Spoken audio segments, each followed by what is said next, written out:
Hello दोस्तों, नमस्कार। कैसे आप सभी? उम्मीद आप सभी स्वस्थ होंगे, मस्त होंगे, अपने काम में व्यस्त होंगे। और दोस्तों, मैं हूं सुरेंद्र राउत और एक बार फिर से आपका स्वागत है मेरे आज के न्यू ब्लॉग में। और दोस्तों, आज के न्यू ब्लॉग की शुरुआत हो रही है सरकारी सस्ते गल्ले की दुकान से, और जहां पर 3 महीने की फ्री राशन बांटी जा रही है। और आप देख सकते हैं यहाँ सारे लोग गाँव के राशन के लिए आ रखे हैं। और दोस्तों, आप सभी जानते हैं, जैसे कि मैंने आपने पिछले ब्लॉग में बताया होगा कि हमारा गांव बहुत बड़ा है और अलग अलग क्षेत्रों में बसा हुआ है। और अभी यहां पर राशन लेने के लिए हमारे गांव के दूर दराज के लोग भी आ रखे हैं। और जो दूर दराज क्षेत्र हमारे गांव का, उसे कहते हैं गाढ़ यानी कि मोलदा। तो यहाँ से लगभग 5 से 7 किलोमीटर की दूरी पर स्थित है मोलदा। और यहाँ पर कुछ लोग आप देख सकते हैं, यहाँ पर ये हमारे गांव की महिलाएं हैं जो कि मोलदा से आ रखी हैं। और 5 से 7 किलोमीटर की दूरी है और लगभग उतराई पे जाना है बोझा लेके। तो यहाँ पे हमारे बुजुर्ग लोग भी आ रखे हैं, चाची, तो वो भी काफ़ी परेशान है कि अब इस चढ़ाई पे जाना है। और ये सड़क देख सकते हैं आप हमारे गांव की, ये कुछ ही दूरी तक आगे तक स्थित है। और ऊपर भी हमारे घर हैं लगभग 2 से 3 किलोमीटर की दूरी पर, और वहाँ पर अभी भी सड़क नहीं है। तो लोग बहुत परेशान हो रहे हैं कि इतना बोझा कैसे ले जाए।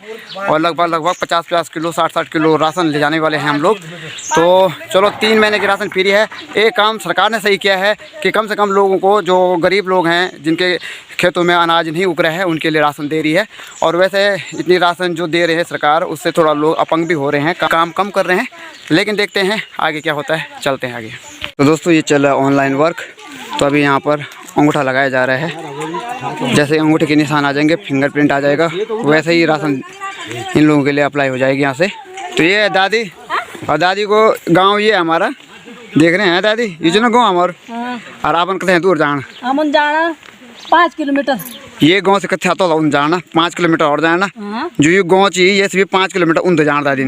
और 12 बोध का कथे आप ये एक और कुछ यो भी 2 और लोग भी ना आप लड़ी वो कह आयो तो एक जाना को ही बना। अच्छा, सरकार से क्या चाहना तुम? हम सरकार से जानता रोड मिल भाई, रोड बेड़ मोलदा गार्ड, बस गार्ड, बड़ियारगढ़ की गार्ड है। तो गार्ड के किनारे इन लोगों का घर है, दादी लोगों का घर, उसे कहते हैं मोलदा। तो इतनी दूर जाएंगे 5 किलोमीटर और नीचे जाएंगे गांव से। ये गांव दिख रहा है, इससे भी 5 किलोमीटर नीचे की उतराई पे। तो ये विचार है कि हमारे लिए वहाँ रोड आए, लेकिन ये रोड गांव में नहीं पहुँचा अभी रुद्रप्रयाग से। तो मोलदा जाना तो बहुत दूर की बात है अभी। तो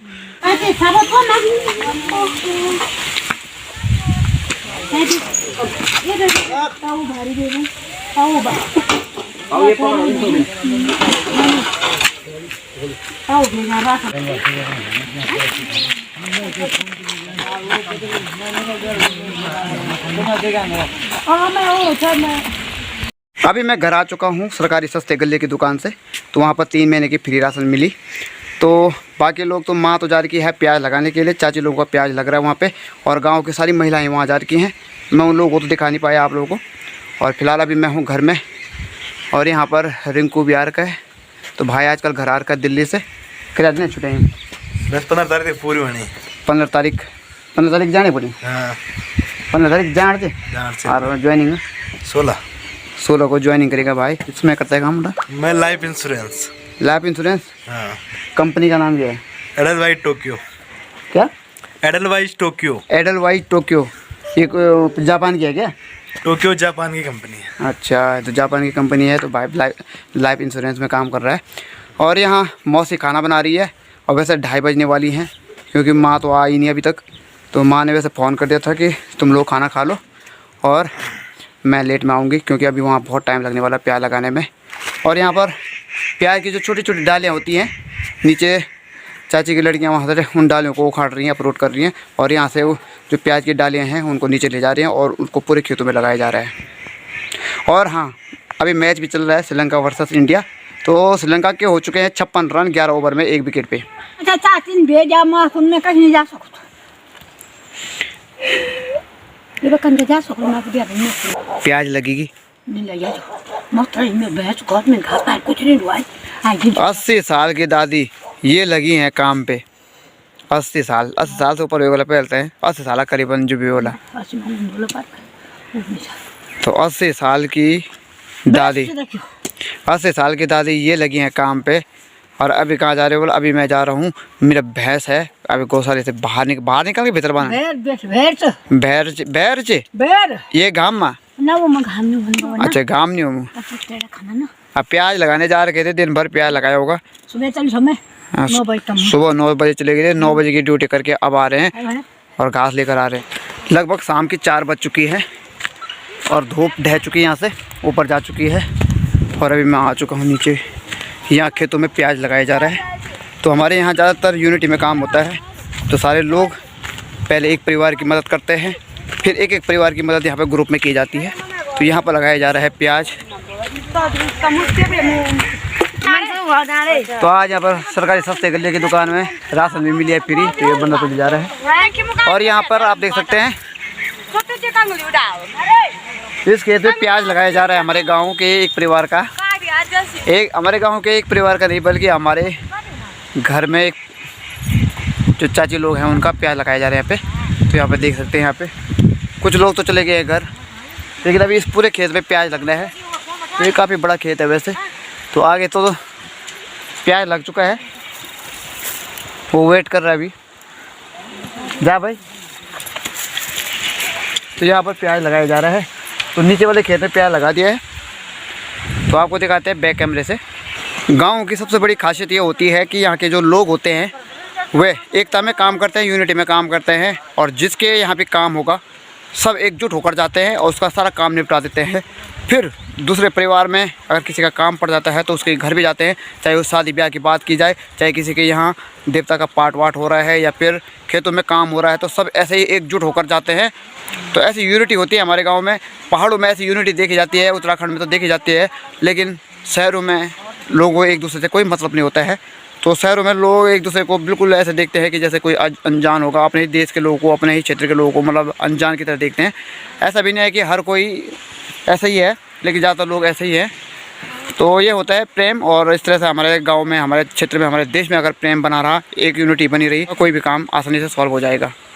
हमारे गाँव में एक शिकायत आ रही है, और शिकायत ये है कि यहाँ पर जितने भी गाड़ियाँ खड़ी रहती हैं, बाइक हो चाहे वो 4 व्हीलर हो, यहाँ पर लड़के गाड़ियों को नुकसान पहुँचा रहे हैं। कैसे नुकसान पहुँचा रहे हैं? तो ये तो नॉर्मली बात है कि टायर पंचर करना। टायर पंचर करने की शिकायत तो बहुत समय से आ रही है, लेकिन अभी लोग क्या कर रहे हैं, यहाँ पे एक बहुत बड़ी शिकायत आ रही है। आप देख सकते हैं यहाँ पे ये इंडिकेटर तोड़ा हुआ है। देख रहे हैं आप? कौन सी गाड़ी है ये? NS कौन सी 220 NS 260। देखो पल्सर की है ये, और कितनी महंगी गाड़ी है। और इसके जो इंडिकेटर है यहाँ पे देख सकते हैं आप, इधर ये इंडिकेटर भी तोड़ा हुआ है, और इस तरह से इंडिकेटर तोड़ा हुआ है, नोचे हुए हैं सारे इंडिकेटर। ये देखो आगे से भी इंडिकेटर तोड़ा हुआ है, और इधर भी ये देखो, इसका तो एक ही वायर बाहर दिख रहा है। तो चारों के चारों इंडिकेटर तोड़े हुए हैं। और गाड़ी थी इस भाई की, हिमांशु। और देखो, और यहाँ पर एक हिमांशु की गाड़ी नहीं तोड़ी इन्होंने, बल्कि यहाँ पे और भी शिकायत आ रही है कि जैसे यहाँ पे और लोगों की गाड़ी है तो उनके टायर पंचर किए हुए हैं, किसी के कुछ कर रहे हैं, किसी के कुछ कर रहे हैं। मतलब एक बार बहुत पहले मेरी गाड़ी के भी जो टायर थे उनको भी पंचर कर दिया था, बहुत पहले। उसके बाद तो यहाँ पर कभी शिकायत नहीं आई, लेकिन अब यहाँ पे मैं सुनने को मिल रहा है कि गांव के ऊपर ये खड़ी रहती है गाड़ियाँ, और गांव के नीचे तो सड़क है नहीं जाने के लिए, घर पे तो ले जा नहीं सकते, यहाँ पे सुविधा ऐसी कुछ है नहीं, लेकिन हम लोगों की गाड़ियाँ ऐसी ही रहती हैं ऊपर पे। तो देखो यहाँ पे लड़के कितने नुकसान कर रहे हैं। तो वो हम ये चाह रहे हैं कि भैया ऐसा ना करें, क्योंकि इससे कुछ नहीं मिलने वाला है। इतनी महंगी महंगी गाड़ियाँ हैं, और लड़के वैसे ही बेरोज़गार हैं यहाँ पे। हम लोग ज़्यादातर होटल लाइन में जाते हैं, कंपनियों में काम करते हैं, और इतनी मशक्क़त करने के बाद पैसे कमाते हैं, एक एक पैसा जोड़ते हैं, है ना। आजकल तो यहाँ लड़कों की शादी होना भी मुश्किल हो चुका है, तो आप समझ सकते हैं है ना। तो लड़के यहाँ बेरोज़गार क्या है, वो बैचलर भी रह गए हैं।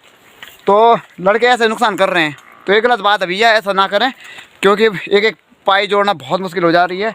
और गाड़ी तो हम खरीद लेते हैं, लेकिन उसका तेल का जुगाड़ करना भी मुश्किल हो जाता है हम लोगों का। और बाकी एक्स्ट्रा ऐसा हमारे ऊपर ऐसा लोड पड़ेगा तो ये और दिक्कत हो जाएगी। तो कृपया जो लोग ऐसा कर रहे हैं वो ऐसा ना करें। हमारे गांव की सड़क ये है, और हमारा घर यहाँ से लगभग ऊपर है, 1 किलोमीटर ऊपर कम से कम। तो सबसे बड़ी परेशानी की बात यह है कि हम लोगों की ये सड़क अभी तक भी सही नहीं बन पाई है। यहाँ 4 व्हीलर नहीं आती है। सड़क पूरी तरह से चौड़ी है, लेकिन गड्ढे हैं, कच्ची सड़क है, लोग ऊपर लाते ही नहीं गाड़ी। तो यहाँ से लगभग आपने देखा होगा कि राशन लोग यहाँ से पैदल लेकर जा रहे हैं। तो 1 किलोमीटर चढ़ाई है लगभग ऊपर, उतने ऊपर जाना है हमें। और हम भी बाइक यहीं पे लगाते हैं अपनी, तो हमारी बाइक भी रिस्क में रहती है यहाँ पे। लोग 50-50 किलो की बोरी पीठ में उठा के ले जा रहे हैं घर और इस चढ़ाई पे।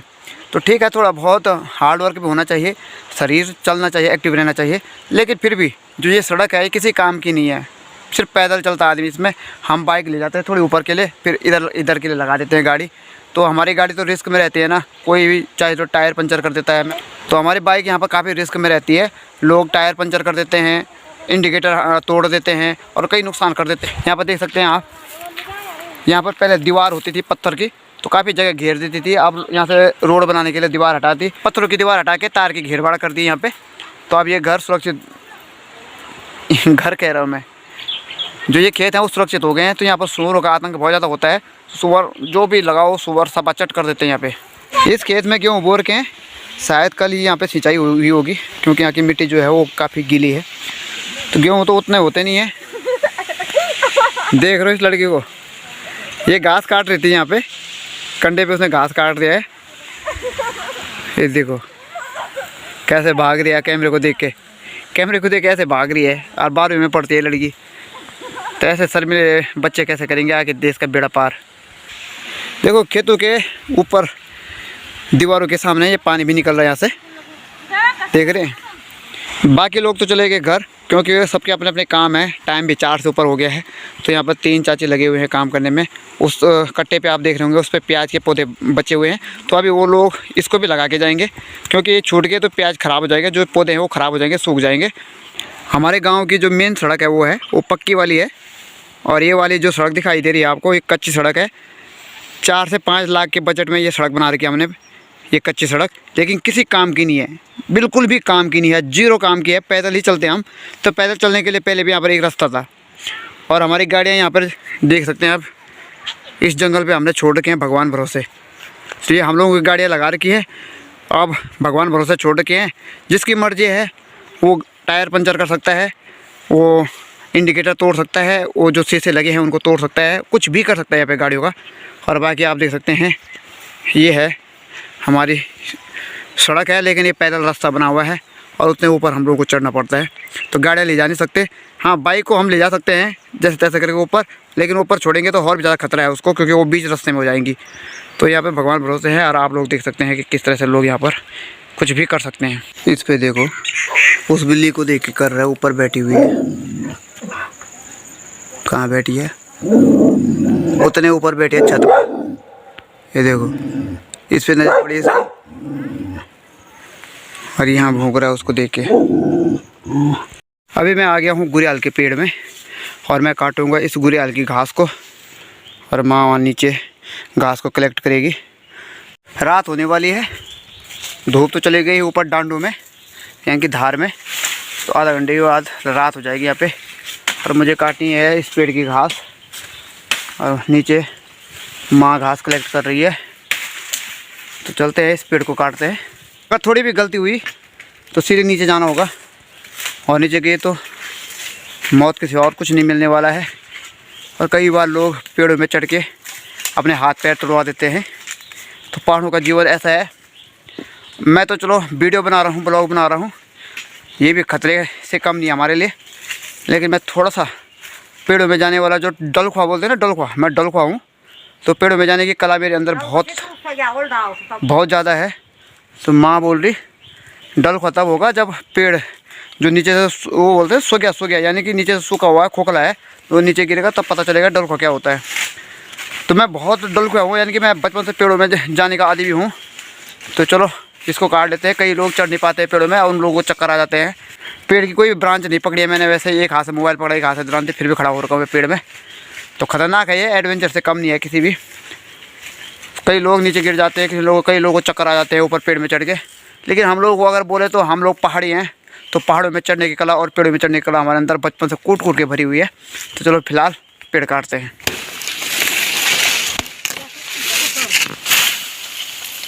शाम की 6 बजने वाली है, बाहर अभी रात नहीं हुई है, और यहाँ पर चाची आटा गूंद रहे हैं। और चाची के हाथ में चोट लगी थी, इसलिए चाची आटा नहीं गूंद पाती है। तो इसलिए चाची यहाँ पे, और वहाँ पे सब्जी बन रही है, और सब्जी बना रही है चाची, और आटा गूंदेंगे चाचा। तो तो चलिए दोस्तों, आज का ब्लॉग आपको पसंद आया होगा। और दोस्तों ये ब्लॉग मैं नेक्स्ट डे को एडिट कर रहा हूँ, इसीलिए नेक्स्ट डे को मैं इस ब्लॉग पर फिनिशिंग लाइन दे रहा हूँ। और दोस्तों चैनल को सब्सक्राइब जरूर कर लीजिएगा, क्योंकि मेरे ब्लॉग्स में आपको फुल एंजॉयमेंट भी मिलने वाला है, फुल मजा भी आने वाला है। और साथ ही साथ में जो हमसे आगे वाली जो जनरेशन है, जो पीढ़ी है, जो उन लोगों ने स्थापित किए हैं, जो तौर तरीके उन्होंने बनाए हैं, जो परंपराएं उन्होंने बनाए हैं, दोस्तों वो भी फुल आपको सीखने को मिलेंगे। क्योंकि एक बार हमसे आगे वाली जनरेशन चली गई तो हमारी जो जनरेशन है, जो अपकमिंग जनरेशन है, उनको कुछ भी सीखने को नहीं मिलेगा। और हमारी जो संस्कृति है वो भूल जाएंगे, हमारी जो परंपराएं हैं वो आप लोग भूल जाएंगे। इसीलिए फुल एंजॉय के साथ साथ तौर तरीके भी सीखना बहुत जरूरी है। तो चैनल को सब्सक्राइब जरूर कर लीजिएगा और वीडियो को ज़्यादा से ज़्यादा शेयर जरूर कर लीजिएगा। और हो सके आपको ब्लॉग अच्छा लगे तो लाइक और कमेंट भी जरूर कर लीजिएगा। तो मिलते हैं आपको जल्दी नेक्स्ट ब्लॉग के साथ, तब तक के लिए नमस्कार, धन्यवाद, जय हिंद। प्यार के गीत सुना जा रे, तू आ जा रे।